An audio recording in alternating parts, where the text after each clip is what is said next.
Hello friends, welcome back to my YouTube channel. इस video में हम पढ़ने वाले हैं हिस्ट्री का स्ट्रक्चर। आप सोचेंगे ये कौन सा चैप्टर से हम कहाँ आ गए। तो जैसा कि हमने क्लास 6 हिस्ट्री का चैप्टर 1 कंप्लीट किया है, एनसीईआरटी सीरीज़ हमने शुरू कर दी है। तो ज्योग्राफी सिविक्स क्लास 6 की कंप्लीट हो चुकी है, हिस्ट्री का चैप्टर 1 हमने किया है। और उसके बाद आई रियलाइज कि सबसे पहले स्ट्रक्चर का एक वीडियो बनाना होगा। स्ट्रक्चर जब तक हम नहीं समझेंगे तब तक हम पूरी हिस्ट्री को कनेक्ट नहीं कर पाएंगे, क्योंकि हिस्ट्री बहुत बड़ी है। अगर हम बात करें अदर सब्जेक्ट की तो कंपैरेटिवली हिस्ट्री लेंदी है। और हिस्ट्री हमें बोरिंग क्यों लगती है? ऐसा नहीं है कि लेंदी है इसका मतलब बोरिंग होगी। इस हिस्ट्री हमें बोरिंग लगती क्यों है? क्योंकि हमने कभी स्ट्रक्चर को समझने की कोशिश नहीं की। हम कंफ्यूज हो जाते हैं, कब स्टोन एज था, कब जंगलों में लोग रहते थे, कहाँ भीमबेटका की बात आ गई, कहाँ हड़प्पा सभ्यता की बात आ गई, कहाँ पे रिवॉल्यूशंस आ गए, कहाँ पर वॉर्स आ गए, कहाँ पर किंगडम्स आ गए, कहाँ पर वेद आ गए। तो वो चीज़ें क्या है, कन्फ्यूज़न हो जाता है। और जब कन्फ्यूज़न होता है तो बोरिंग चीज़ें लगेगी, क्योंकि कुछ भी क्लियर नहीं है माइंड में। तो हमें स्ट्रक्चर समझना बहुत ज़रूरी है, ठीक है? तभी चीज़ों को हम आसानी से कनेक्ट कर पाएंगे और हिस्ट्री हमें बहुत इंटरेस्टिंग लगेगी। हिस्ट्री बहुत ज़्यादा इंटरेस्टिंग है, ठीक है, लेकिन सही तरीका होना चाहिए उसको समझने का। जैसे कि अगर हम कोई घर भी बनाना है तो सबसे पहले उसका मैप तैयार होता है कि ये ऐसा घर दिखेगा। फाइनल हमें पता चल गया कि ऐसा घर दिखेगा, इस तरीके से हमें बनाना है। तो वही स्ट्रक्चर हमने समझ लिया तो हमें पता चल जाएगा, हाँ ऐसे हिस्ट्री पढ़ी जाती है, ये इसके पार्ट्स हैं, इस तरीके से। फिर घर भी एकदम से नहीं बन जाता है, पहले नींव बनती है, दीवारें बनती है, प्लास्टर होता है, कलरिंग होती है, लाइटिंग होती है, स्टेप बाय स्टेप डेवलपमेंट होता है ना गाइस। तो हम चाहे कि एकदम से हम पढ़ ले स्टैंडर्ड लेवल की हिस्ट्री, वर्ल्ड हिस्ट्री से शुरुआत कर दे डायरेक्ट, तो it is not possible. We are humans, we are not machines. तो सबसे पहले स्ट्रक्चर समझना होगा, बेसिक से समझेंगे। आप डायरेक्टली ये लोड मत लीजिए कि oh my God world history पढ़नी है, ये पढ़ना है, वो पढ़ना है, गुप्त साम्राज्य, मौर्य साम्राज्य, अभी से इतना लोड मत लीजिए। बेसिक समझिए, स्टेप बाय स्टेप आपको खुद समझ आ जाएगा कि कहाँ क्या आपको पढ़ना है। लोड आपका बिल्कुल ख़त्म हो जाएगा, ठीक है? तो शुरू करते हैं। हिस्ट्री जो है उसको 3 पार्ट्स में डिवाइड किया गया है, ठीक है? हम पास्ट की बात करें, पास्ट जो है उसको 3 पार्ट में डिवाइड किया गया है। प्री हिस्ट्री,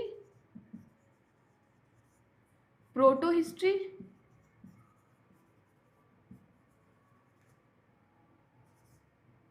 और हिस्ट्री। अब किस बेसिस पर इनको डिवाइड किया गया है? हमने ये तो समझ लिया कि पास्ट जो है उसको 3 पार्ट्स में डिवाइड किया गया है, लेकिन किस बेसिस पर किया गया है? जो प्री हिस्ट्री है, जिसे स्टोन एज भी कहा जाता है, प्री हिस्ट्री इस बेसिस पर डिवाइड किया गया है कि जब राइटिंग नहीं थी, कोई भी लिखा हुआ रिकॉर्ड हमें नहीं मिलता है, ठीक है? और कई बार कन्फ्यूज़न हो सकता है कि कैसे हमें पता चलता है कि कोई घटना कितने सालों पहले हुई थी, या लोग कहाँ रहते थे, कौन सी फसलें उन्होंने उगाई थी। तो जो अवशेष जिन्हें हम कहते हैं, जो एविडेंस हमें मिलते हैं, चाहे किसी जली हुई चीज़ के हो, तो उससे पता चल सकता है कि कौन सी चीज़ कितने साल पुरानी है, इस तरीके से। और कुछ जानवरों की हड्डियाँ भी मिलती हैं, तो सोर्सेज जो हैं उनसे पता चल जाता है कोई चीज़ कितनी साल पुरानी है, कौन सी घटनाएं कब हुई थी, ठीक है? तो प्री हिस्ट्री की हम बात कर रहे हैं, स्टोन एज। तो प्री हिस्ट्री को भी 3 पार्ट्स में डिवाइड किया गया है, ठीक है, जिसे हम कहते हैं new old stone age, middle stone age और न्यू स्टोन एज, ठीक है? चालकोलिथिक भी है वैसे, लेकिन हम अभी बेसिक पढ़ रहे हैं, ठीक है? ज़्यादा लोड नहीं लेंगे, ठीक है? प्री हिस्ट्री, तो सबसे पहला जो इसका पार्ट है वो कौन सा है? पेलियोलिथिक। पेलियोलिथिक जिसे हम ओल्ड स्टोन एज भी कहते हैं। इसकी टाइमलाइन की अगर हम बात करें तो कब तक था? लगभग लगभग की हम बात करेंगे, अबाउट हमें ऑलवेज लिखना है, तो about 25 lakh years ago, 25 lakh साल पहले से कब तक था? 10,000 BC तक अबाउट, ठीक है? 25 लाख साल पहले, आप सोचिए कितने सालों की बात है। 25 लाख साल पहले से लगाकर 10,000 BC तक क्या था? पेलियोलिथिक एज था। यहाँ पर जो लोग थे वो क्या थे? हंटर गैदरर्स थे। हंटर गैदरर्स यानी कि वो हंटिंग करते थे और फूड गैदर करते थे, ठीक है? स्टोन के टूल्स भी यहाँ पर यूज़ किए जाते थे। स्टोन के टूल्स क्यों यूज़ किए जाते थे?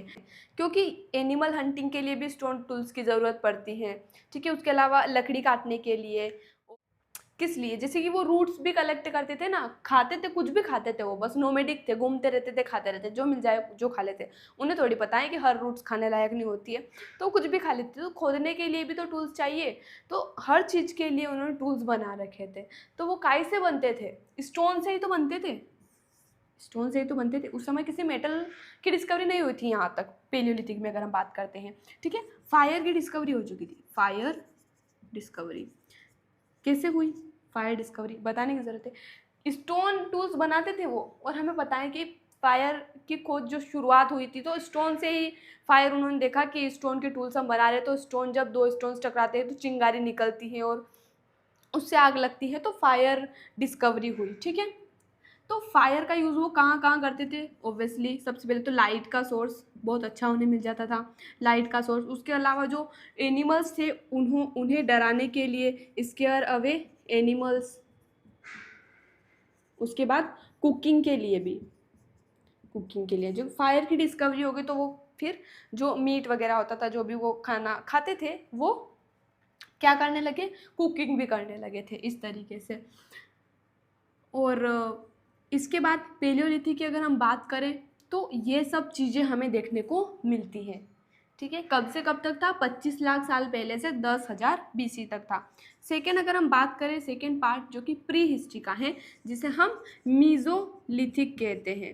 मीज़ोलिथिक यानी कि मिडिल स्टोन एज, ठीक है। ये कब से कब तक था? 10,000 से लगाकर 10,000 BC से लगाकर 8,000 BC तक था, ठीक है। के यानी कि 1000, तो 8,000 BC तक ये क्या था? मीज़ोलिथिक यानी कि मिडिल स्टोन एज। यहाँ पर जो टूल्स यूज़ किए जाते थे उन्हें माइक्रोलिथ्स कहते थे। माइक्रोलिथ्स यानी कि बहुत अच्छे, थोड़े से एडवांस क्वालिटी यहाँ पर हो गई थी। यहाँ पर जो स्टोन टूल्स थे उनके कंपैरिजन में यहाँ पर अच्छे स्टोन टूल्स थे, जिन्हें हम क्या कहते थे? जो टूल्स थे उन्हें हम माइक्रोलिथ्स कहते थे, ठीक है। इसके बाद जो मीज़ोलिथिक एज है, मीज़ोलिथिक जो पीरियड है, वहाँ पर क्लाइमेट चेंज हुआ था। क्लाइमेट चेंज हुआ था कब हुआ था? आज से लगभग अगर हम बात करें तो 12,000 सालों पहले, ठीक है। BC की हम बात करें तो बिफोर क्रिस्ट की बात कर रहे हैं, यानी कि ईसा मसीह के जन्म से 10,000 पहले। और आज से लगभग 12,000 साल पहले क्या हुआ था? क्लाइमेट चेंज हुआ। पहले जब क्लाइमेट चेंज हुआ उससे पहले कौन सा क्लाइमेट था? ठंडा क्लाइमेट था, ठंडा टेम्परेचर रहता था। उसके बाद जब क्लाइमेट चेंज हुआ तो कंपेरेटिवली वार्म कंडीशंस हुई, ग्रासलैंड डेवलप होने लगी, और जो घास खाने वाले एनिमल थे, घास में रहने वाले एनिमल्स थे, उनकी भी संख्या बढ़ने लगी, ठीक है। तो इस तरीके से क्लाइमेट चेंज हुआ और फिर खेती की शुरुआत हुई। लेकिन यहाँ पर नहीं हुई, अभी तो क्लाइमेट चेंज हो रहा है। आज से लगभग 12,000 साल पहले क्लाइमेट चेंज हुआ, खेती की शुरुआत 8,000 साल बाद हुई। तो डायरेक्टली थोड़ी ना क्लाइमेट चेंज हुआ, ग्रासलैंड बन गई और चलो खेती करना शुरू कर दिया, नहीं। धीरे धीरे वो ऑब्जर्व करेंगे कि जैसे वो रूट्स वगैरह खाते हैं, तो उन्हें ये थोड़ी पता है कि हर रूट्स खाने लायक होती है, तो कुछ भी खा लेते हैं। लेकिन फिर कुछ कुछ चीज़ें उन्हें लगा कि हाँ यार, ये रूट तो मीठी है यार, ये तो गाजर है, मूली है, इस तरीके से। फिर कुछ फ्रूट्स, कुछ अनाज उन्होंने देखा कि हाँ ये तो अनाज है, इस तरीके से उगता है इसकी। फिर बीज कहीं गिर जाता तो वहाँ से पौधा उग जाता। तो इस तरीके से उन्हें पता चला ना, ऑब्जर्व करके, कि कैसे फसल उगती है, ठीक है। तो फसल उगाना उन्होंने कब शुरू किया एक्चुअली में? न्यूओलिथिक एज में। न्यूओलिथिक एज यानी कि कहाँ से कहाँ तक? ये 8,000 तक था। फिर 8,000 BC से लगाकर 4,000 BC तक अबाउट हम बात करें एवरेज, तो न्यूओलिथिक एज था, ठीक है। न्यूओलिथिक यानी कि न्यू स्टोन एज। यहाँ पर और एडवांस क्वालिटी के, एडवांस टेक्नोलॉजी के क्या हो गए थे? टूल्स डेवलप होने लगे थे, ठीक है। और यहाँ पर ही क्या हुई थी? एग्रीकल्चर शुरू हुई थी। आज से अगर हम बात करें तो आज से कितने सालों पहले? 8,000 सालों पहले खेती की शुरुआत हुई थी। और इसके एविडेंस कहाँ मिलते हैं?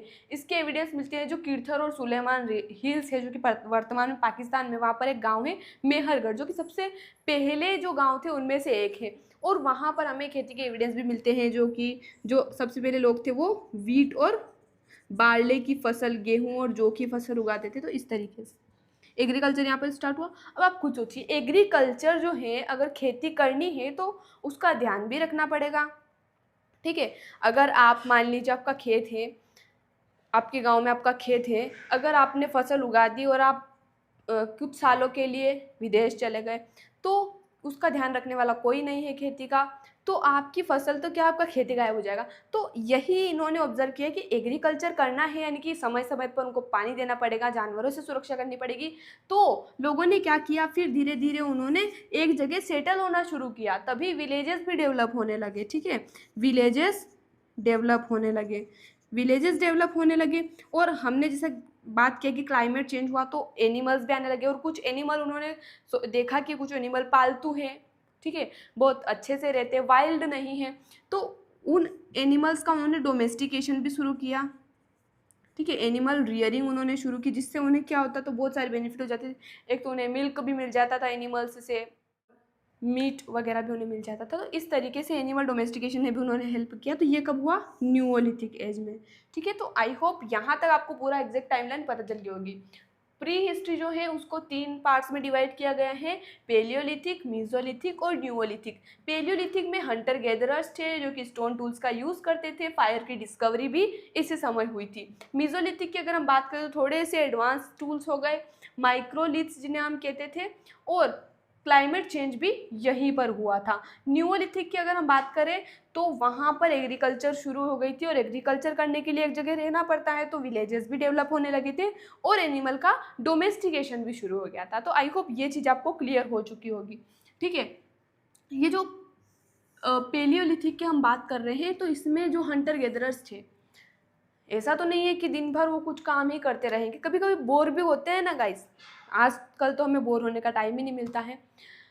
तो ये क्या करते थे, पेंटिंग्स बनाते, जब बोर होते थे तो पेंटिंग्स बनाते थे, जिनके एविडेंस हमें कहाँ मिलते हैं, भीमबेटका जो कि मध्य प्रदेश में है। भीमबेटका जो कि मध्य प्रदेश में, मध्य प्रदेश के कौन से जिले में, कमेंट भी जरूर बताएं।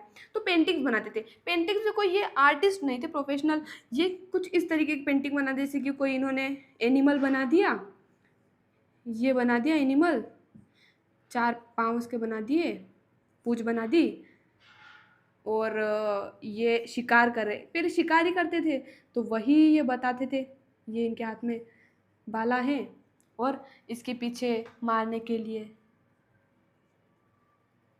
कोई टूल है स्टोन का। तो इस तरीके से ये पेंटिंग्स बनाया करते थे। ठीक है, जैसे आप बचपन में बनाते थे, है ना। आजकल के बच्चे तो वो भी नहीं बनाते, उन्हें तो बचपन से ही किताबों से पहले फ़ोन उन्हें दिख जाता है। ठीक है, तो ड्राइंग बनाने से पहले वो टाइपिंग सीख जाते हैं। तो पहले जो थे हंटर गैदरर्स थे, वो गुफाओं में, केव्स में क्या बनाते थे, पेंटिंग्स बनाते थे, जिनके एविडेंस हमें कहाँ मिलते हैं, भीमबेटका मध्य प्रदेश में देखने को मिलते हैं। ठीक है, इसके बाद हम देखते हैं प्रोटो हिस्ट्री। ठीक है, प्रोटो हिस्ट्री जो है वो लगभग 2500 बीसी से लगाकर 1900 बीसी तक का टाइम है, जहाँ पर प्री हिस्ट्री में हमने देखा कि यहाँ पर रिटर्न रिकॉर्ड्स कुछ भी नहीं है। ठीक है, प्रोटो हिस्ट्री में रिटर्न रिकॉर्ड्स तो हैं, रिटर्न है, लेकिन रीडेबल नहीं है।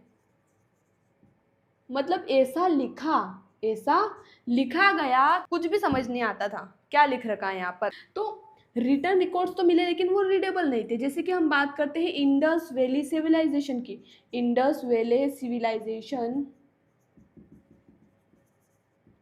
तो यहाँ पर हमें रिटर्न रिकॉर्ड्स मिलते हैं, लेकिन उनको डिकोड नहीं कर पाए। कुछ कुछ हुए हैं, लेकिन कम्प्लीटली 100% उनको हम अभी तक डिकोड नहीं कर पाए हैं। तो प्रोटो हिस्ट्री में यही आता है, इंडस वैली सिविलाइजेशन, यानी कि जब रिटर्न रिकॉर्ड्स तो थे लेकिन वो रीडेबल नहीं थे। ठीक है, मेनली हम इसमें क्या पढ़ते हैं, हड़प्पा सभ्यता पढ़ते हैं। ठीक है, और जो थर्ड पार्ट है वो है हिस्ट्री, जहाँ पर भी 3 डिविजन है। कौन कौन से, एंशियंट, मेडिवल और मॉडर्न हिस्ट्री, जिसके बारे में हम पढ़ेंगे डिटेल में नेक्स्ट वीडियो में। फिलहाल इस वीडियो में हमने पढ़ा pre history, proto history. Next video में मिलते हैं, स्क्रीनशॉट आप ले सकते हैं।